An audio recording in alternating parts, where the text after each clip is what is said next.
Hey guys, it's Canis, and welcome to Chess Beauty number 70. At the end of Chess Beauty 69, we left you with this position to solve. This is a study by Alexander Herbstmann from 1934, and it is white to play and draw. So go ahead and try to solve it. Okay, I'm assuming you've had a chance to look at it. Now, in this initial position, it doesn't seem that white is doing very well at all here. He's down a piece to begin with. His rook on c3 is attacked by two knights. His king looks rather boxed in, and his knight is in an unenviable position on a1. So, what to do? Well, first of all, I mentioned that the rook is attacked. If the rook goes to the wrong square, for instance, if he goes to h3, then black wins as follows. Knight a to c3, check. King to c2. Rook takes a1, and black just wins with two extra pieces. Similarly, if he goes rook to c2 in this position, then after rook to d8 check, rook to d2 is forced, rook takes d2 is checkmate. So let's return to the initial position. The best move, and the only move to draw for white, is rook to f3 check. Okay. Now, black has two choices in this position. Now, he could go to king to g1, and with the help of Ribka, a calculated long drawing variation, but that's not germane to the study, and you'll have to just take my word for it that king to g1 also draws. But the main line of the position is king to g2, which is a move I'm sure most people would make. Attacking the rook. Now the rook is attacked, so he must retreat, and he retreats to b3. And now black plays, he's got his own knight is attacked here, so he plays knight a to c3 check. It doesn't make any difference if he moves the other knight there too. It works out more or less the same. So we won't look at that. King to c1. Well, actually, let's look at some of white's other replies. He can go king to c2. But then after rook takes knight, he's just two pieces ahead, and black will win.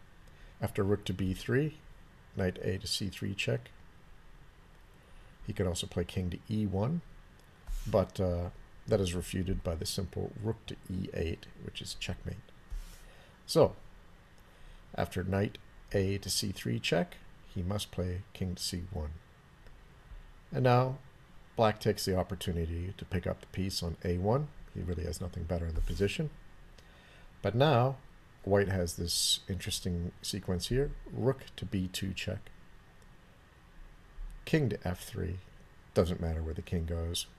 And now, the star move of the study, rook to a2. And here, both the rook and the knight can recapture this rook here. Takes with the rook. Then that is stalemate. So obviously we don't do that.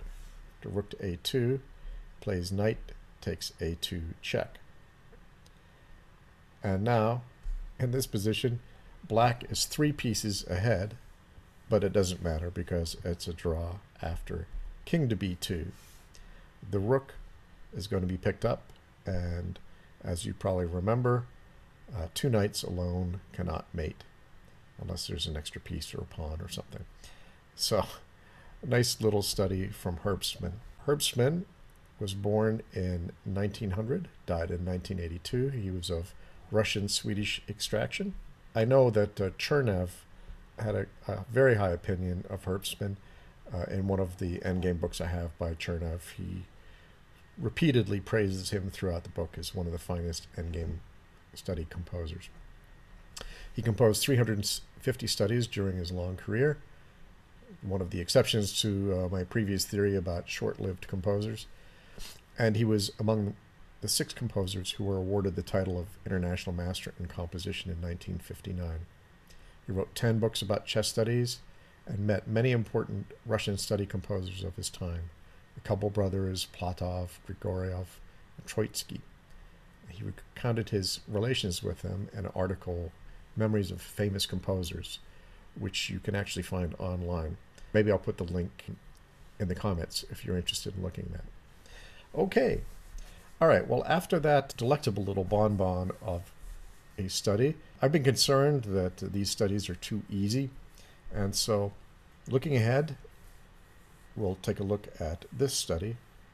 I don't know why that square is white there, but it's usually a sign that ChessBase is going to crash soon. But at any rate, this is white to play and win. And if you can solve this problem, my hat's off to you. It was way beyond my ability, but it is a wonderful study, and I wish you luck solving it. I'll see you on Chess Beauty 71. Thanks for watching.